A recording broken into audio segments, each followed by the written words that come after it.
Okay, cool.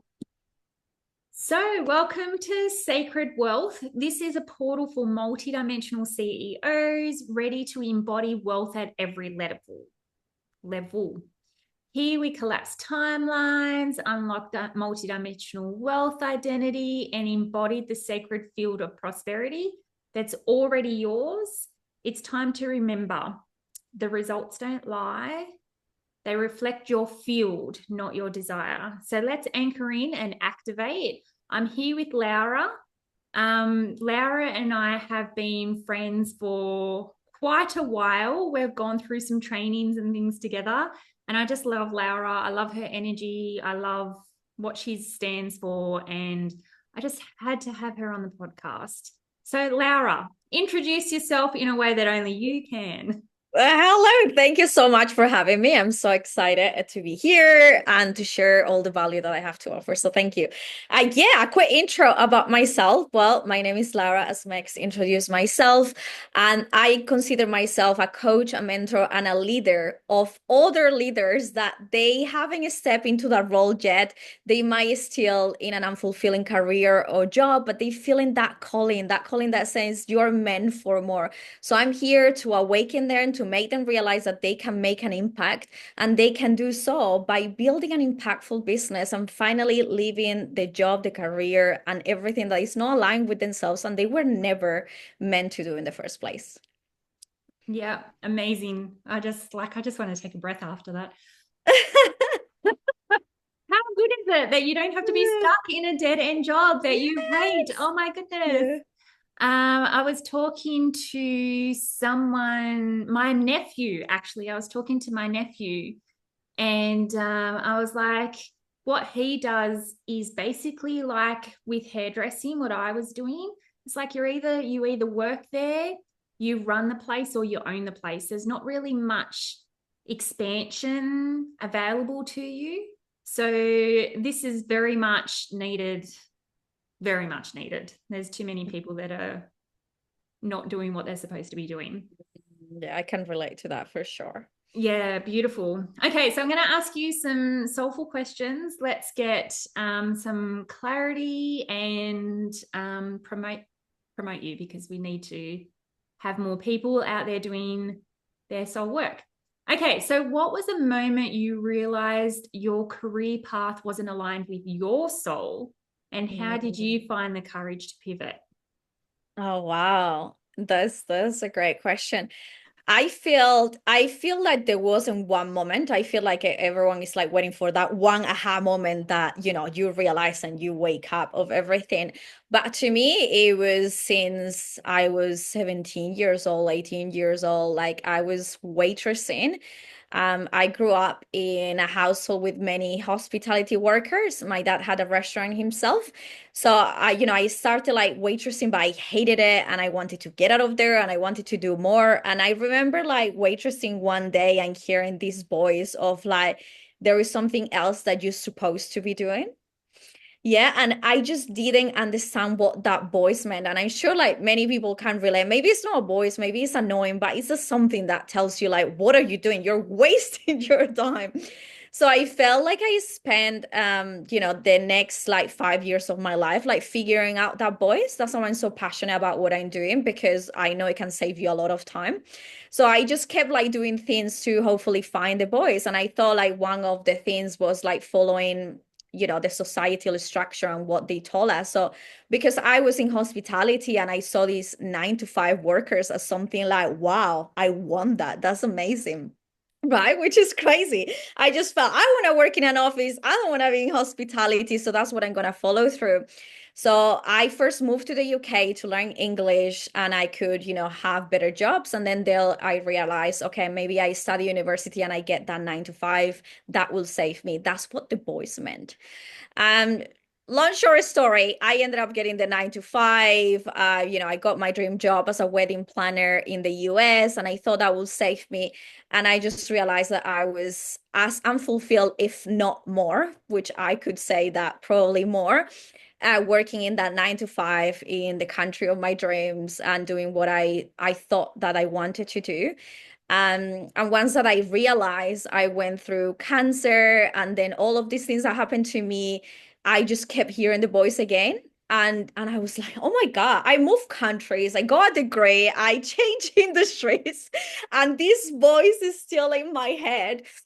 So anyway, after like all this period and living that, I actually came back to hospitality and to jobs that didn't align with me, but I knew it was a temporary transition to get to what I wanted to. So I started seeing it differently. It's not like, oh, I'm destined to be a waitress or a receptionist or whatever it is that I wasn't gonna do. It was like, okay, I'm gonna do this while I figure out, because I know it's not a 9 to 5 job. And then through that journey, I went through a whole bunch of more challenges. That includes, like, deaths of family members, and also losing my visa to stay in Australia, and a bunch of things that were really challenging. And through that grief and through that darkness, I found meaning in what I was learning about myself, how I was healing, and how I was moving forward. And that's where I came across like coaching certifications and a lot about personal growth. And I just felt this urge of sharing it with others. So I felt that that's when it completely clicked, but it wasn't one moment. It was like a lot of clicks that got me there, if that makes sense. Yeah, beautiful. I think, like, from my understanding of things, is that God, source, universe is going to give you all these trials, all these tribulations, all this shit to push you into the direction that you're meant to go. It's not necessarily what you want or what you think you want or what you think you need. It's what the plan, the universal plan for you is. So, yeah, I'm glad that you listened. Yeah, thank you. Because otherwise we would It have took me a known each while. other. It took me a while to understand it, but yeah, I got there Got eventually. there in the end. So there you go. You're not such a dummy after all. See, we can joke like that because we know each other. Yeah. Okay, cool. So how do you define a soul-led leader? How does it sorry, excuse me. How does it differ from traditional models of success and achievement? Can you repeat the question to really like sinking in? Yeah. Yeah, yeah. So how do you define a soul-led leadership? And how does it Mm. differ from traditional models of success and achievement? Yeah, I love that question. Yeah, 100%. Okay, so to me, like being soul-led equals to me like being purpose-led. And it's funny that you asked me, because I just went live in my community on a video and I just share about what is the difference, which is great. So to me, being soul-led is like taking action from a place of service, from a higher place than just like feeding my ego and what is good for my ego, right? So the ego is that part of ourselves that wants to protect us at all costs, right? Defend all our image and make us feel good. So basically, anything that is outside of our comfort zone could threaten the ego, right? So by being soul-led, what we're doing is we're actually threatening the ego, because the intention comes from our purpose, comes from what is like good for, the community, what is good as a whole, right? And I feel like I want to give an example, because, that could be like, a bit general term, but people cannot understand it. And I put an example today in today's live just as posting content.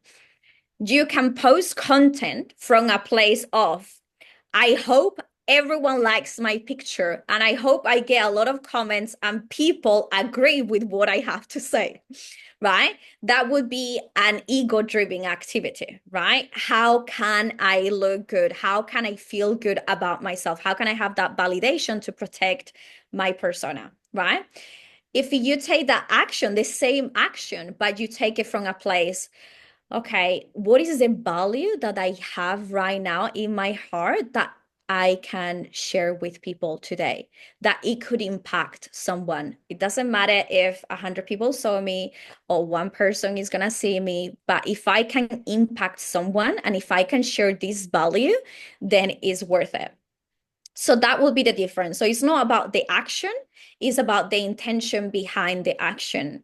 So when you get caught up in all of that story in your head, oh, what about if no one likes my pose? Maybe I don't look pretty enough, or blah, blah, blah, whatever you are telling yourself, you're not acting from your purpose, you're acting from your ego. So just like focusing on providing value, giving back. I think that that will be the difference.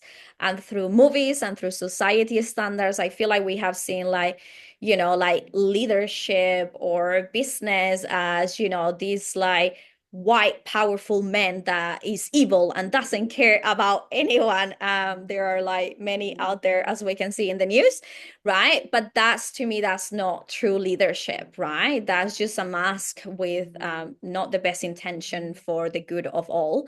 So that's why I have a big mission to like awaken more people, because we need like good leaders in powerful roles. We all need to unite and make a big difference, because the people that we care about people, we should be the one who are the most successful, the most wealthy, and the most everything, because we're going to use it for good. The resources that we have, we're going to use it for good. And that's what matters. Hopefully I'm answering your question there. Yeah, well, this is the same kind of thing that I say all the time. The more money that is in the hands of conscious entrepreneurs, the better off this world is going to be, because we're not buying into a lot of the bullshit that's out in the media and all that kind of stuff. I just feel like a big indication of that is, I'm just going to say it, like P. Diddy, for instance. Like if he was a wholesome, good guy with that much money, imagine the good that he could do instead of the evil. Honestly, the more people that are like us that have more money, the better off this world is going to be. Yeah. And not buying shares in media to perpetuate fear. Exactly. Yeah. Cool. So that's amazing. What is the biggest lie high achievers believe about purpose, and how does it block their impact? I think the biggest lie is that they don't know enough or have enough right now to start. I feel like obviously high achievers, they tend to be a bit perfectionist. But I think perfectionism is just a mask to just like wait and procrastinate because you are full of fear, So I feel like many people are sitting out there in their jobs and, they could be hearing us and they would be, oh, that's easy for you to say. You already started and you are this and you are that, right? And they are not looking at what they already have. And I feel like we all go through life, and through life, you have to learn the lessons. I mean, it's a choice. But if you have learned something about something, that means that you can share that something. And that literally could be like as simple as, like you have read a book or you have done a course and you know that it has value and you want to share it.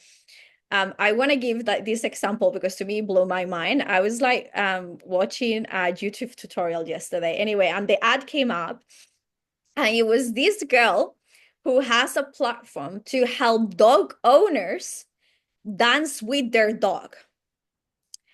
It That just sounds blew so my mind. simple, doesn't it? My goodness. It just blew my mind, right?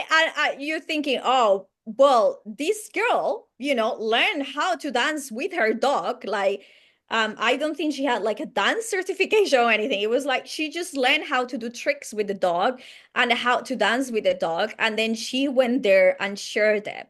And you can see, oh, how is that purpose driven? Well, to me, dogs bring us happiness, period. And to me, how beautiful it is that you can share that experience, like dance with your dog, have fun together, and just do such a wholesome thing. I just feel like anyone knows something about something, including this girl that is teaching, dog owners how to dance with their dogs. And it's just crazy. Like she has like a bunch of courses about it, a bunch of moves. And I was like, so many people are overthinking so much about like their niche. What is it that they could be doing? And they're dismissing what they already have.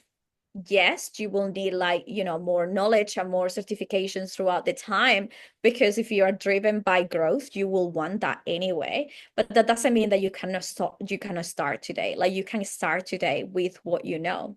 myself, my first $100 that I earned online was like doing a consultancy for people who wanted to move abroad. So because I lived in many different countries, and I didn't have my coaching certification yet or anything, I was like, okay, what is it that I really know right now? What are my skills, my strengths? I was like, well, I know a lot about starting in a new country and finding everything like friends, job, community, house, whatever you want it. So I just put myself out there and say, hey, if anyone is moving abroad or wants to move to another country and wants a consultancy, I have X years of experience. And I booked my first call and I got paid for it. So to me, it was like, yes. Light bulb moment. Yeah. So we all already have something, right? So I think that's the biggest lie of high achievers. Yeah, that's very well put. I like how you've put that because, yeah, I mean, when I had my salon here, I knew that it wasn't sustainable for my body. I couldn't do 12-hour days standing on my feet anymore. And then when COVID hit, I was like, well, what am I going to do now? But then the readings and things like that, like I was already doing them, but then I created a way to make more money from it, from something so simple. Yeah. And that first bit of dollars that you make online, it's like, oh, I can do it. Oh, this is so much easier than what I thought it would be. Oh my goodness, why did I not do this sooner? So this is where you come in, and it's like, well, you don't have to wait to have it all figured out. I can help you figure it out. Mhm. Is that right? Yeah. Do you Yeah. say, A yeah, hundred, 100%. As I was saying, like you can save up years. Like first of all, figuring out what is your purpose and what you're here to do and what is that voice mean.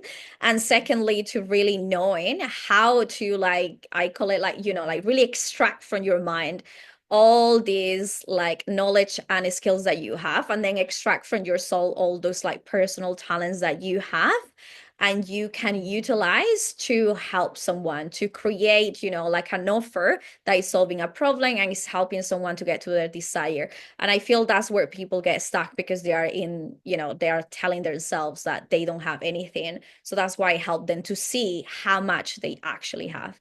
And they often like feel like, wow, that's crazy. There are so many things that I could do, actually, not just one thing. So then the hard thing becomes like choosing one thing instead of like not having one thing at all. Yeah. yeah. Cool, cool.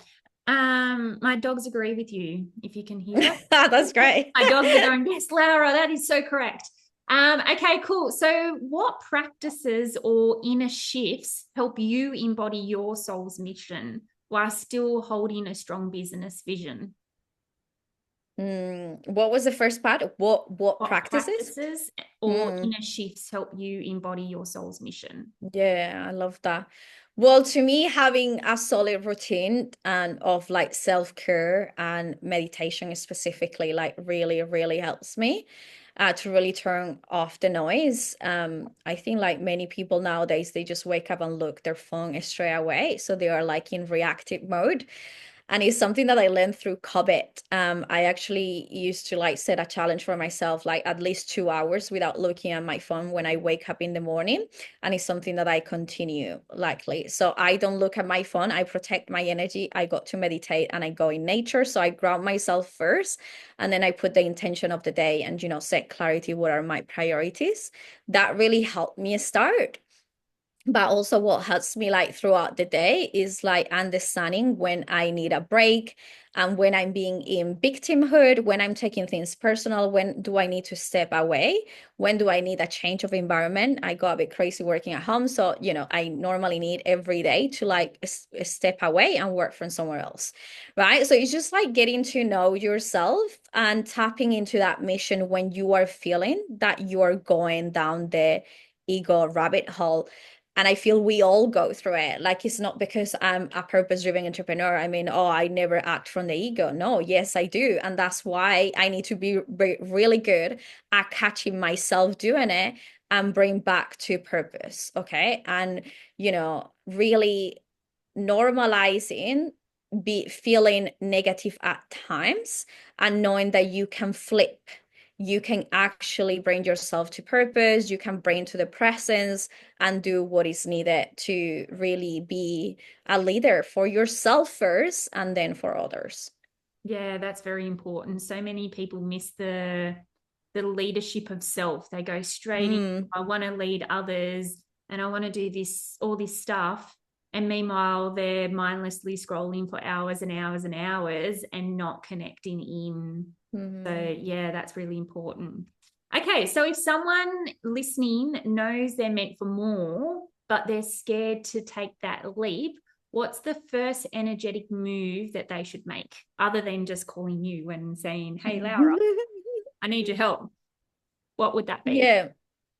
I think the first thing is to really, look at their life first and just like realize why that might be happening. Because to me, that voice is just like a call back to reality. There is something off about your life and you're hearing that voice, right? So if you're hearing that voice is realizing, okay, what do I value in my career and in my life? And are my current actions and lifestyle is aligning with that? Because I feel like, and I say this a lot, it's not just about becoming an entrepreneur. That's not the problem. It's about being aligned with your values. So I really value passion, purpose, like freedom and growth, right? And money. So I felt in my careers and in my job, they didn't allow me to do that. I wasn't passionate. I wasn't like purpose driven. I didn't feel like I was making the money that I wanted. I didn't have the freedom to travel or do whatever I wanted. So it wasn't just about the job itself and working for someone else, which, is also part of it that I didn't dislike. But it's about if you're not aligned with your values, how can you create something that it is? So it starts from the acceptance, right? It's just like dating a partner that is not good for you and just coming to the realization that you're having all these feelings because that person is no longer aligned or because, something has happened that, you don't feel happy anymore and you need to do something about it. So I would say that first of all, like realizing of their values, what is it that they really, really value and they want to align? And then energetically it will be like actually going back to like seeing your worth and that you deserve have that life. I feel like many people, including myself in the past, I wasn't doing it because I didn't feel worthy of it. I felt that I wasn't worthy to be more than a waitress. That was the reality. To Mm. me, just even getting a 9 to 5, it felt like a stretch. It felt like, wow, I'm not worthy of being in an office. Like I deserve even less than this. So it was a journey of feeling, yes, I am worthy. Yeah, I can get what I want, but from a place of purpose as well. And that gained my confidence up. So I would say making the decision that what you want, it's possible, and then exploring what are your skills, what is your knowledge, what are your personal talents that you have, and how all of those could contribute to a problem in society. I feel like if we all concentrate on one problem in society, we will do pretty good. Like there must be something that really frustrates you and that you can help. I remember how mine started was back in England. I was working as a cleaner and I used to in a hotel, and I used to see the same dishwasher guy every day. He was Polish. I don't remember his name, Dimitri or something it was. But anyway, I would like put my plate and just say hello to him, and he couldn't speak English much, right? And he was in England for 20 years from Poland. And I asked him, like, do you love what you do? Like, do you like it here? Because he has been 20 years. And he was like, oh, it's a job, it's like food on the table. And I was like, oh my God, this man has had the courage of moving to another country, learning from scratch everything, and he's settling for a dishwasher job. I mean, nothing wrong with dishwashers out there, but I feel like you can do it temporarily but not permanently. Like, come on, 20 years is a long time. So I kind of like felt like that frustration of seeing many people in my country or around the world that were doing things that they really dislike, not because they couldn't do better, but because they didn't feel that they were worthy better, worth of better, right? Like they just felt like, oh, I cannot get that. I'm gonna settle for just enough. Yeah, well, I think in saying that, like we put up with the things that we feel like we have to, like we don't have a choice. And it's because you don't see the worth of yourself. You don't see, oh, wait, I don't have to put up with that. I can aim for something better. So, yeah, that's very important. I friggin' like I said, I love you. And I think, like, Thank you. I think the more people that help in this way, and Yeah. this is you being of service, right? So yeah, fantastic. Is there anything else you wanted to add to this? Mm-hmm. Yeah, I wanted to add that, if you're starting, the feeling is not gonna be like completely right. You're gonna be doubting yourself, and don't make it mean anything if you're doubting yourself. It's just that your mind doesn't have proof that what you want is possible and is true, because it's looking at the past for reference. So just like understanding that doubt and that icky feeling when you're gonna do something that is uncomfortable and new, it's completely normal, and you're going to get the clarity the more action that you take, and you're going to take more confidence within yourself. So just like trust, put that faith in, and move forward. That's all. Yeah, I think that a lot of people, going back to that ego thing that you mentioned before, a lot of people don't like the feeling of learning something new. They don't like the feeling of, I don't know anything about anything, or I don't know anything about that. They want to come in feeling like an expert. And Mm-hmm. you just, like, the ego makes you go, oh, I've got to start fresh without knowing anything. You're like, Mm. yeah, that's the beauty of it, is that now you can grow in a version of you and a perspective of you that you didn't never even thought was possible. Mm. So Yeah. yeah, I you've love got to that be you the say that. new. Is beautiful. Yeah, you get to start again while people are thinking, well, I already spent like 10 years in my career. Why will I waste that? And it's like, you're not wasting anything, because anyway, the skills that you have got, they could be transferred to the new thing. And yeah, how exciting is to learn something new, and, to allow yourself to make mistakes to get better, because that's part of the journey.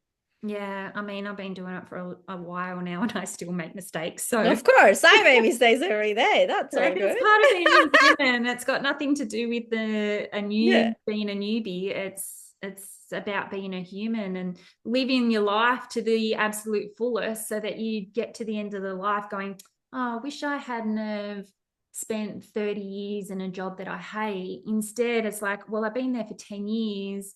I don't want to do another 20 years of this. This is your chance Yeah. to end that cycle, and it shows your family that you don't have to settle Yeah. as well. Yeah, 100%. cool. Okay, excellent. So how do you feel like your spirituality, like, comes into play here? So this is where, like, there's a lot of multidimensional humans that listen to this podcast. And so what multidimensionality is that we have different energies that are a part of us that are tapped into multiple dimensions. So there's like the 3D, the 5D, and trying to navigate that, the Mm-hmm. spiritual aspect of a business, tapping into multi-dimensions. So how do you navigate that? How do I navigate it? I guess that's a complex question. How do I navigate it? Give I me mean, give me your biggest tip then. yeah, I guess I would say, I think the question for me would be, how do I take it into my advantage, or how do I use it into my advantage? Right. So I think it helps me to one thing, not take life too serious, and, understand that what I'm creating in my reality is made by me, and what I can create in the future is made by me. So I feel like sometimes we can get really caught up in where we are and where we want to be. 100%. I have been there, and I do it often, right? And I'm like, oh, why am I stuck in this thing, or why I'm blah, blah, blah, and just understand it, that you are creating this stuckness for a reason, and that you are meant to be here to learn a specific lesson so you can move forward. So I think it gives you like freedom, and it gives you like power to really understand that you are the one who takes to remove something or create something. You are the creator. So I think a practice that really helps me for sure, it will be like tapping into my higher self, and like really connecting to this person that has already like removed the obstacles that I probably currently dealing with, and like showing me the way to get there faster. Because I feel like in the 3D, like we take a lot of times into consideration, and we try to be logical about everything. I'm a really logical person, and I have learned through the years to be less logical for my own sanity. Right? So, what a logical person would be is X action and X amount of time, it will equal X results, because that's what we are told to do, right? But when you are in the 5D, you can do things like now if you want it then, right? So it's really like stepping out of the logical mind and being in the frequency that you need to be in order to attract that thing. So I like an analogy that I give to me to make it more sense. So a logical person trying to think about spirituality in a logical sense. So how I see it is I see it as radio channels, right? So frequency to me is like radio channels. So what I find is like if we are in radio channel 13, let's say, right? Yep. And in this radio channel, I'm feeling not the best, right? I'm feeling a bit victim. I hate my job. This sucks. I want to do something. I don't want to do it. Then in radio channel 13, we're going to meet other people. And that's like our co-workers, right? The people, oh, I hate my job too. Oh, this boss and blah, blah, blah. And they just feed each other with this negativity because they are in that 13 channel number, right? But when you actually connect with your higher self, right, the future self that actually is doing what she loves or what he loves, and really step into their purpose, and you can change your frequency to be in a channel number 50, let's say, then you are able to tap into other people and into other opportunities that you didn't feel that it was accessible for you because you were in channel 13. So when negative things are happening to you, do not take it personally. Is that you might have dropped down to that radio channel, and your job is to become aware that you have got yourself by choice, without you knowing, into this radio channel. And it's like, how can I up level my frequency, really tapping into all the highest like emotions, which is like love and gratitude. Yeah, to bring myself to a higher frequency where I can have a better outlook of my current situation, and I can see opportunities to move forward. Does that make sense? Hopefully. Yeah, it makes perfect sense to me. I can understand it. I can, yeah. Awesome. So say somebody wanted to get in contact with you, how would they do that? Yes. Well, you can find me in Instagram, or you can find me in Facebook. Is Purpose Awakening with Laura in Instagram. I say Laura because it will be in English, easier for people. Or you can find me in Facebook, which is Laura LB. Yeah, any of those places. I'm renovating my website, so it will be live in the upcoming weeks again. My new website is iamlauralopez.com. So you can find me there as well if you're listening to this in the next couple of weeks. And yeah, we can have a chat and see if we were aligned to work together. And yeah, move from there.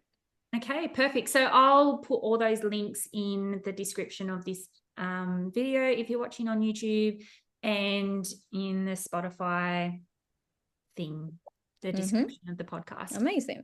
All right, excellent. So thank you so much for coming on. I've really enjoyed talking to you. I love you heaps.